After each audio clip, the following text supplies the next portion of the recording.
A new series all week on Locked On Vikings, starting out by talking a whole lot about motion.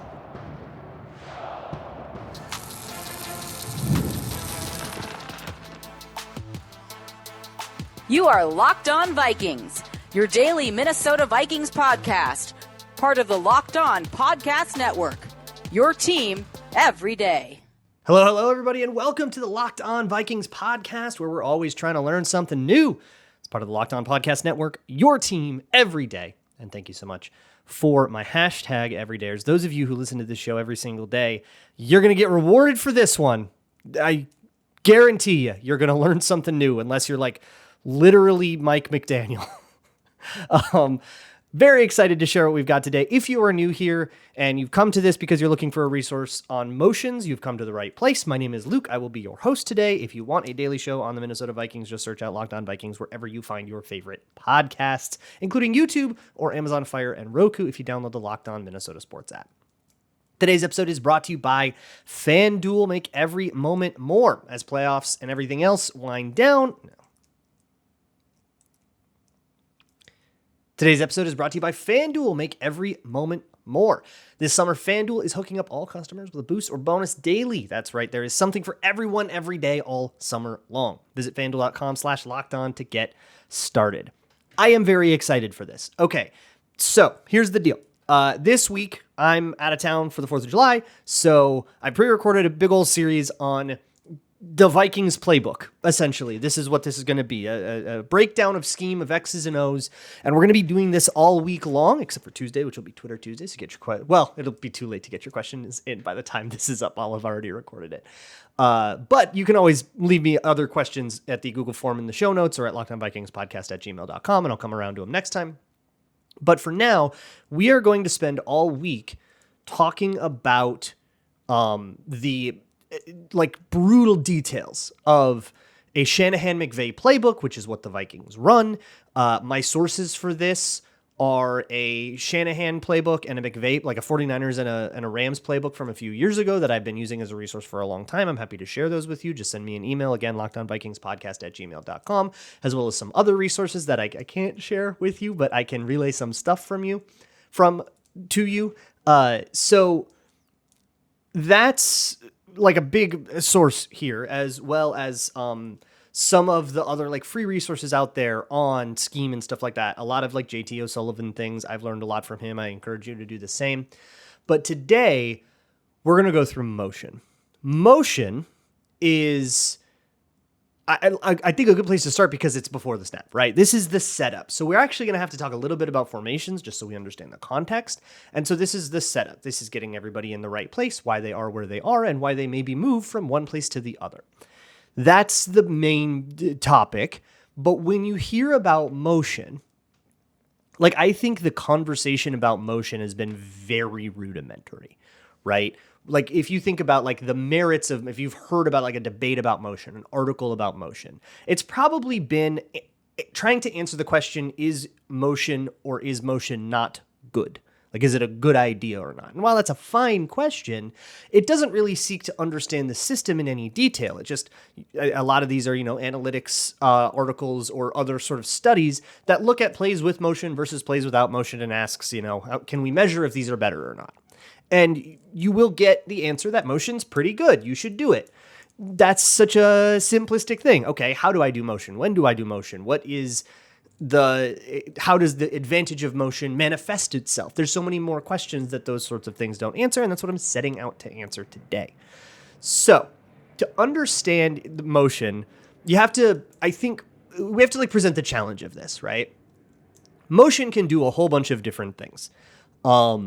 You can reveal information about the defense. You can manipulate defenders. You can, put your own players in better positions, all kinds of ways. And we'll talk about this a lot. So suffice to say, there are advantages to motion, but the challenge of motion is in teaching it.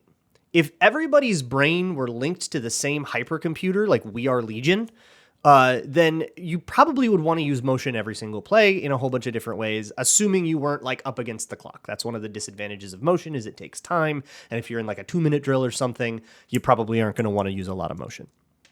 But assuming that that's not the case, you probably would want to use motion every play if you could just like guarantee that everybody did everything right and understood everything right, and you just forced the defense to communicate, right? But we don't get that, right? Like maybe the biggest challenge of motion, and if there are teams out there that don't use a lot of motion, the reason for that might be because they didn't feel like they could get the offense comfortable with it, whether that's just because they chose to focus their time on something else, or for whatever, you got a rookie quarterback that's not getting it, or something like that. Some other problem is causing that, and you go, shoot, we can't use this.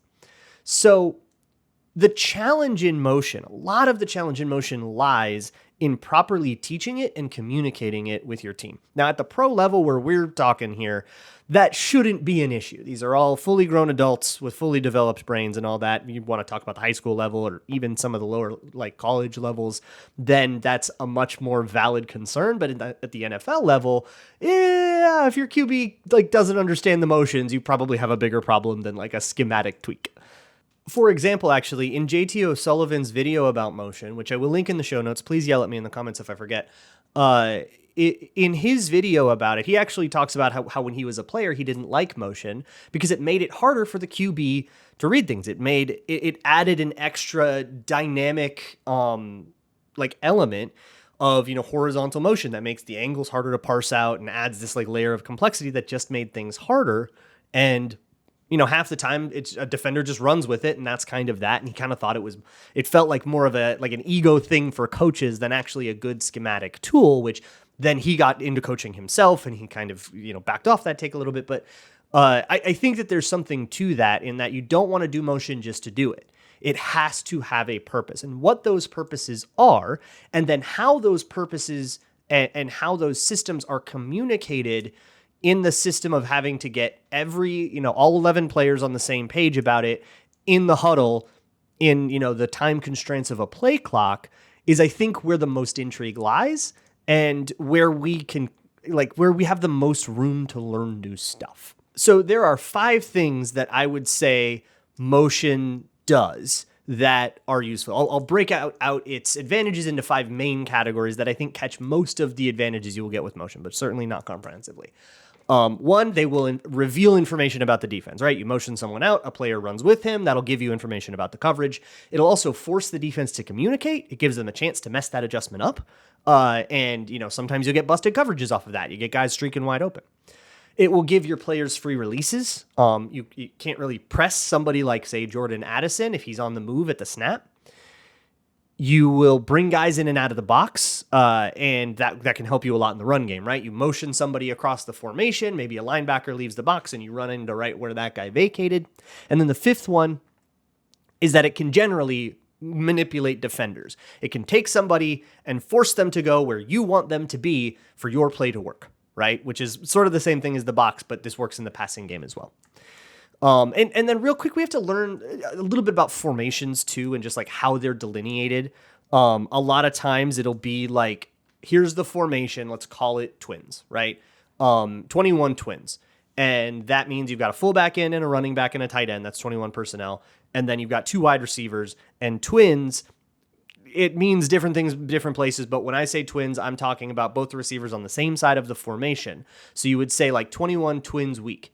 And then that actually, again, depending on the system, some systems you hear weak, and it will tell the fullback which side to line up on. Is it the same side as the tight end or not? And then the tight end will hear, the left or the right, and that will set the strength or the weakness, and then the fullback goes to the other side. So, 21 twins left weak. That tells the tight end here's left, he goes to the left. The fullback here's weak, he goes to the opposite side of the tight end. And then twins will be naturally on the weak side or the strong side unless otherwise delineated. And that's just something you know about the playbook.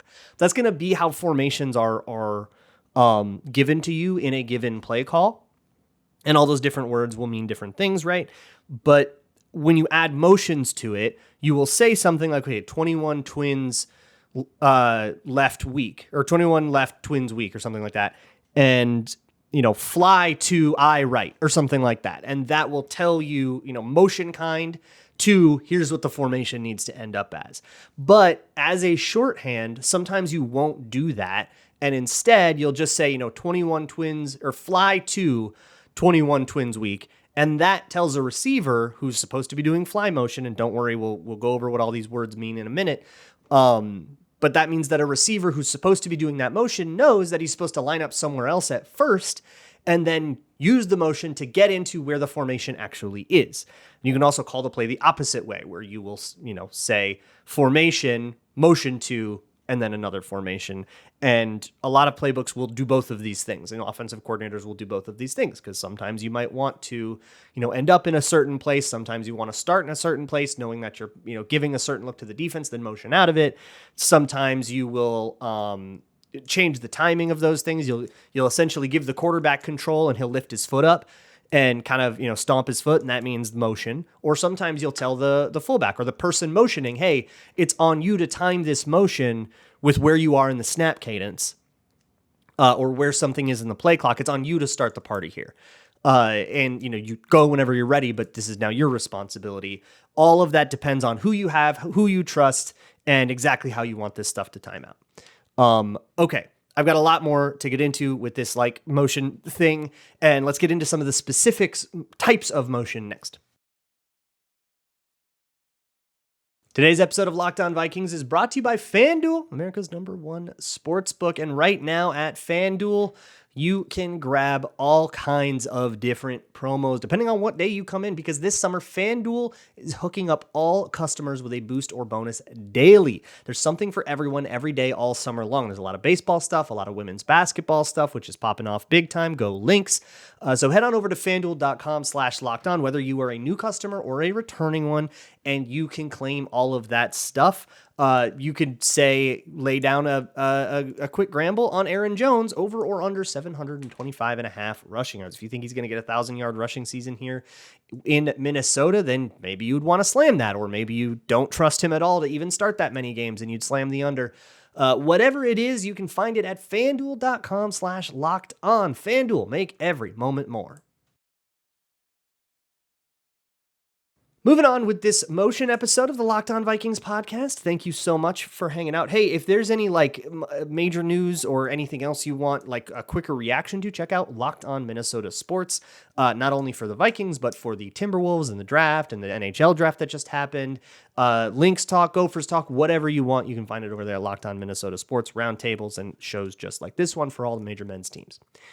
Let's move on here with this motion thing and talk about the different kinds of motion. So we'll start with backfield motions. This is running backs and fullbacks. And typically the way that this will manifest is that they'll tag the motion. It's called a motion tag, which just means you add a word to the play call. That means there's a motion in here. And that word will tell you what the motion is. So for this, let's call the running back, the Aaron Jones, the H, and let's call the fullback the F. This is your CJ Ham or Juszczyk in San Francisco, Alec Ingold in Miami. So H and F. And the way that you'll tag this is the word will be something like, and I'm making this up, don't worry, I'm not telling anybody's actual words because I make everybody really mad. But let's say the word is howl. Go Wolves, I guess. Let's say the word is howl. That would mean the H is motioning out to the left. Howl. Get it? Or for example, you would then maybe say howl out. And the system here and the way that I want you to know this is how they kind of help to teach this and try to get it consistent is to kind of make a lot of stuff default. And if it changes, then you tag it. So howl motion might mean that the running back will go from wherever he was in the backfield out to line up in the slot instead. But what if you don't want him in the slot? What if you want him to line up all the way out wide? You would do howl out. And out means go further out, right? Or you would say howl nasty. Nasty is a word in a lot of formations for a tight split, like when a wide receiver is lined up right next to the tackle or the tight end. That's nasty. So you would say howl nasty. And that would be your motion tag. So another one would be, say, fox. That means that the F, the fullback, the CJ Ham, is crossing sides. So fox motion would be the one you might see where, let's say that you've got 21 personnel, you've got a fullback in an offset eye, where he's kind of out, kind of over the tackle basically. And then he just shuffles from one end of the formation to the next, and it just kind of flips things around. That would be fox motion. And of course, all of these are made in a way, and I do love this about football terminology, that it needs to be kind of a good reminder. F cross, FX, Fox. Got it, right? So what this does is it prevents you from having to relay play calls that are 72 words long because everybody knows what they're supposed to do by default. When you say weak right, all the receivers and everybody knows what they normally have to do in that situation, and then you just tag what changes. So it allows you to have this incredible dynamicism and like all of these different variations of all of this stuff that can happen. You can have weak right with twins. You can have weak right dubs or doubles where you'll have a receiver on either side and it's a more symmetrical formation. You could have weak right bunch, let's say, with the tight end is on the right and the bunch is there with the two receivers and the tight end. And now you've got that and you can run a bunch out of that and do something that's a little bit more of a college-y formation. But you get what I mean, that you can mess with all of this other stuff. But when you say bunch, you don't have to say bunch with a 5-yard split with the this guy is on the ball and these two guys are off the ball. No, everybody just knows that when you say bunch, it's a 5-yard split unless you say bunch flex, which flexes it out more.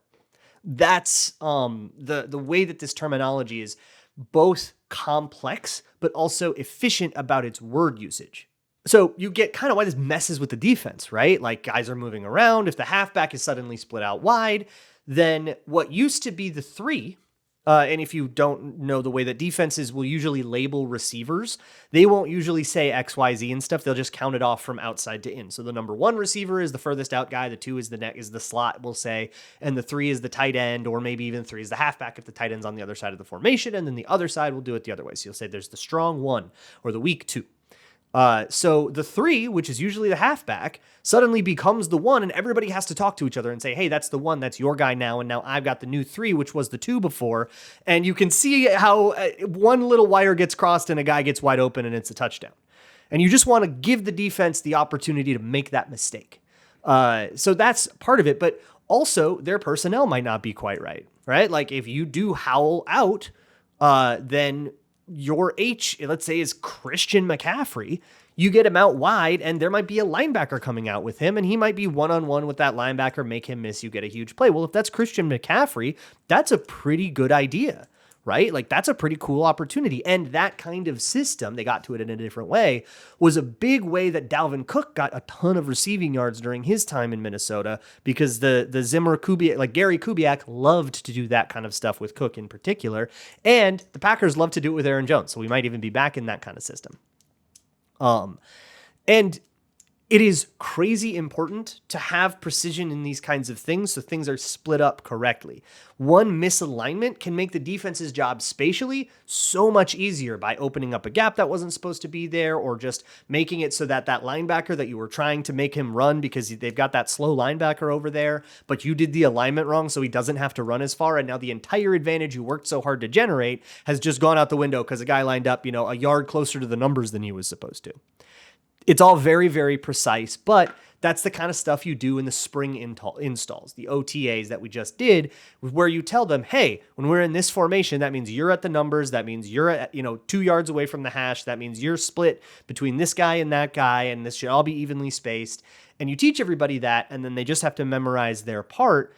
And you have this nice baseline, this default state of affairs.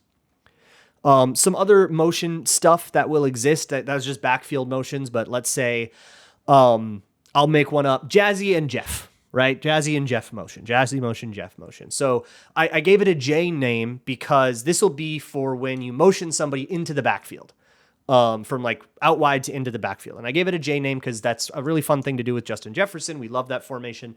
So we'll give it a J name, and Jazzy means the Z has to do it. And that's the weak side receiver in a lot of offenses, or some offenses, just the right side, outside receiver. But the Z receiver, whoever we've decided is the Z, for this play goes in, and that's Jazzy. So you just would put the word Jazzy on the play call, and he goes to wherever the halfback is supposed to be. Or Jeff means the F has to do it. So the F, that maybe you would say bunch right, and in that personnel, bunch right has the F in the bunch. This is a very Kyle Juszczyk move for the 49ers. And then you would say, you'd add Jeff. So he comes out of the bunch, and now that's actually just a 2-man stack, and he lines up at halfback and pass protects or something. Maybe it's a 3rd down move. That's the kind of communication style that we're working with here. So you have all these different categories, and this is just backfield stuff, by the way. This has nothing to do with motioning from out wide to two-man stacks to slots to, fly motion, orbit motion, all of these things. So we've got still yet a lot to talk about on Locked On Vikings.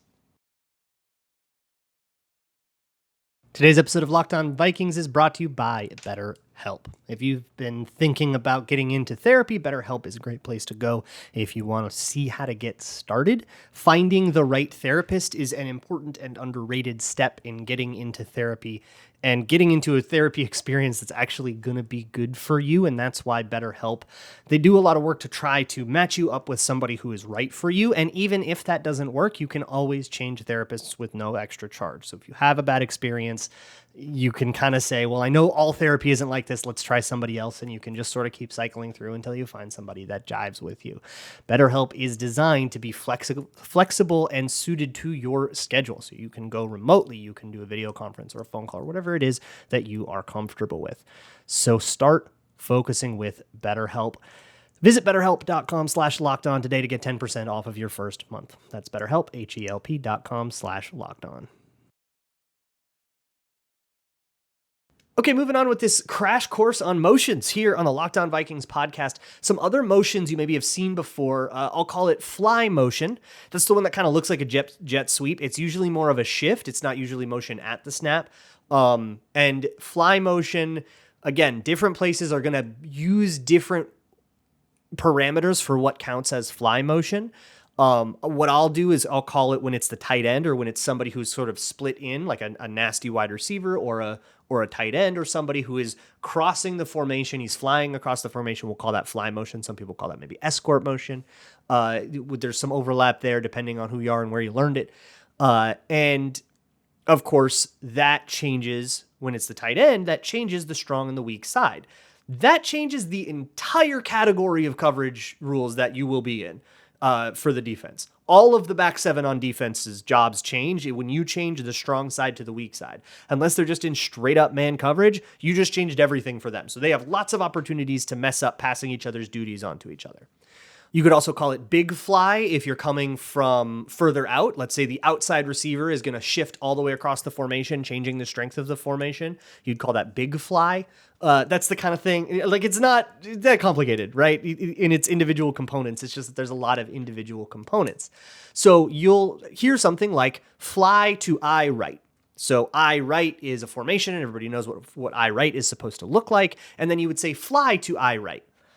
So a receiver will line up somewhere else, and whether that's predetermined or whether it's just on the receiver to make that look like it's a normal formation, and then he'll fly out of it, which sometimes they will not do a good job of, whether it's the receiver's responsibility or just the OC, where they'll line up in something that looks like nonsense, that looks like a formation you would never see, like he's lined up, behind a receiver, he's lined up in some weird place, and you're like, okay, well, you're clearly motioning out of that. And then sure enough, you go. It's especially funny when you'll have a fullback lined up out wide to start the play, and it's like, okay, well, this guy's like definitely motioning back into the backfield, and that's Jeff motion, right? So I think it's best to try to hide those things the best you can. And if you hear like fly to I right, that receiver needs to know where he's supposed to line up just to make it like you don't need exactly the same precision, but just to make it look like that's going to be something that they could actually snap the ball and run the play out of, and then you do the fly motion over. Fly, the way I understand it, is a shift and not necessarily an at the snap motion. That's more of we're switching the sides, we're moving stuff around, we're trying to gather information. You can also have counter motion or bounce motion. Counter is which is because you could do like counter motion into running the play counter, which obviously that gets really confusing. So I don't like using that word for it. So I'll use bounce motion for both of these things, but that's the one where you'll start doing fly motion, but then about once you cross the ball, you stop and you go back the other way, or you stop and you back off into the backfield or something like that. That again, you're messing with the defense's heads. You're trying to get them to declare something. If nobody runs with you when you do your counter motion, you can be like, well, maybe that's a zone indicator, and you can get information that way.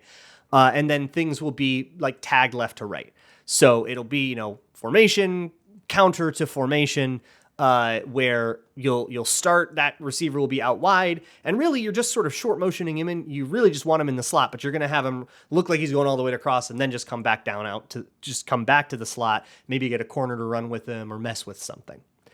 So there's also jet motion, which is what I understand to be like the same motion, but actually at the snap, because you're trying to make it look like a jet sweep.